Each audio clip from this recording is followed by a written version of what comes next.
Hello दोस्तों, कहानी दीदी चैनल पर आप सबका बहुत बहुत स्वागत है। तो दोस्तों, आज मैं आपको गल्लू सियार का लालच नाम की बहुत ही इंटरेस्टिंग और एजुकेशनल कहानी सुनाने वाली हूँ। एक बार सुंदरवन में मल्लू और गल्लू सियार रहते थे। दोनों भाई भाई थे। मल्लू सीधा साधा और भोला भाला सा था। वो बड़ा ही सॉफ्ट हार्टेड, बहुत ही काइंड, दयावान था। दूसरी ओर गल्लू एक नंबर का धूर्त और चालबाज सियार था, बहुत ही कनिंग। वह किसी भी भोले भाले जानवर को अपनी चालाकी से बहलाकर उसका काम तमाम कर देता था। एक दिन गल्लू सियार जंगल में घूम रहा था। रास्ते में उसे एक चादर मिली। जाड़े के दिन पास में ही थे, विंटर्स आने वाले थे, इसलिए उसने उस चादर को उठाकर रख लिया कि ये विंटर्स में उसके काम आएगी। उसके बाद वह घर की ओर चल लिया। अगले दिन गल्लू सियार जब मल्लू के घर गया और जब वहां जाकर उसने डोरबेल बजाई तो मल्लू ने दरवाज़ा खोला। लेकिन जैसे ही गल्लू अंदर जाने लगा, मल्लू ने झट से दरवाज़ा बंद कर लिया। गल्लू को अपने भाई की यह हरकत बहुत बुरी लगी। उसे अपने भाई पे बहुत ज़्यादा गुस्सा भी आ रहा था कि उसके भाई ने उसको घर के अंदर नहीं आने दिया और उसके मुंह पर दरवाज़ा बंद कर दिया। अब भाई के घर से आने के बाद जब गल्लू नहाने के लिए नदी पर गया, उसको देखकर बहुत ही आश्चर्य हो रहा था कि आज सारे मोटे मोटे जानवर बहुत ही बेफिक्र होकर, केयरफ्री होकर, बिना किसी डर के उसके पास से गुजर रहे थे। पर ये क्या? जैसे ही उसने पानी में घुसने के पहले अपने बदन पर लपेटी हुई चादर को उतारा, उसके आश्चर्य का ठिकाना नहीं रहा। सारे छोटे मोटे जानवर अपनी अपनी जान बचाकर इधर उधर भागने लगे। चारों ओर अफरा तफरी मच गई। उधर गल्लू ये सोच सोच कर परेशान हो रहा था कि अचानक ये क्या हो गया सब लोगों को। अभी तो सब आराम से चल रहा था। तभी उसको कुछ याद आया, शायद इस चादर की वजह से। कहीं ये मैजिकल तो नहीं है जिसको ओढ़ते ही मैं अदृश्य यानी कि इनविजिबल हो जाता हूँ। तभी उसे याद आया, ओ, मल्लू ने भी दरवाज़ा खटखटाने की आवाज़ सुनकर दरवाज़ा खोला तो था, पर अचानक से बंद भी कर लिया, जैसे उसे दरवाजे पर कोई दिखाई ही नहीं दिया हो। ओ, मैं तो बेकार में ही अपने भाई के ऊपर गुस्सा कर रहा था, गल्लू सोचने लगा। अब उसका शक यकीन में बदल गया और मल्लू पर उसे किसी तरह का गुस्सा भी नहीं रहा। वह जल्दी से नहा के फिर से अपने भाई मल्लू सियार के घर पहुंचा। जल्दी जल्दी लंबे लंबे डग भरता हुआ उसके घर जा पहुंचा और बहुत खुश होते हुए उसने मल्लू को अपनी वो चादर दिखाई। देखो भाई, इस जादुई चादर को ओढ़ते ही ओढ़ने वाला अदृश्य हो जाता है। मैंने तो सोच लिया है कि मैं इसकी मदद से जंगल के राजा को मारकर खुद जंगल का राजा बन जाऊंगा। और भाई, अगर तुम मेरा इसमें साथ दोगे तो मैं तुम्हें भी महामंत्री बनाऊंगा। उसकी ये बात सुनकर मल्लू बोला, भाई गल्लू, मुझे महामंत्री पद का कोई लालच नहीं है। यदि तुम मुझे राजा भी बना दोगे तो भी मैं नहीं बनूंगा, क्योंकि अपने मालिक से गद्दारी मैं नहीं कर सकता।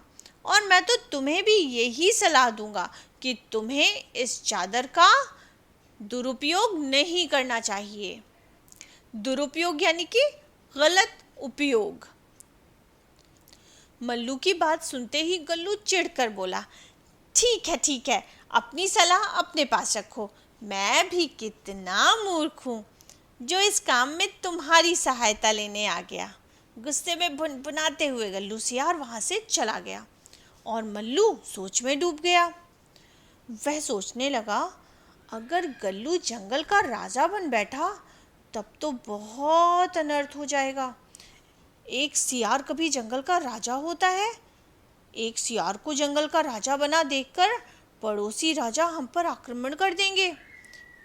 जंगल का राजा तो शेर होता है, शेर जैसा शक्तिशाली और बहादुर राजा हो तभी तो प्रजा शांति से रह सकती है। शक्तिशाली राजा के अभाव में हम अवश्य ही हार जाएंगे और हमारी स्वतंत्रता खतरे में पड़ जाएगी। ये सोचकर मल्लू सियार सिहर उठा डर के मारे और उसने मन ही मन गल्लू की चाल को असफल बनाने की योजना भी बना डाली। रात के समय जब सब सो रहे थे, मल्लू चुपके से अपने घर से निकला और चुपचाप खिड़की के रास्ते गल्लू के मकान में घुस गया। उसने देखा गल्लू की चादर उसके पास ही रखी हुई थी।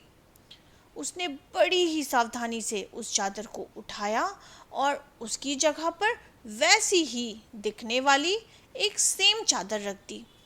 उसके बाद वह आराम से अपने घर आ गया।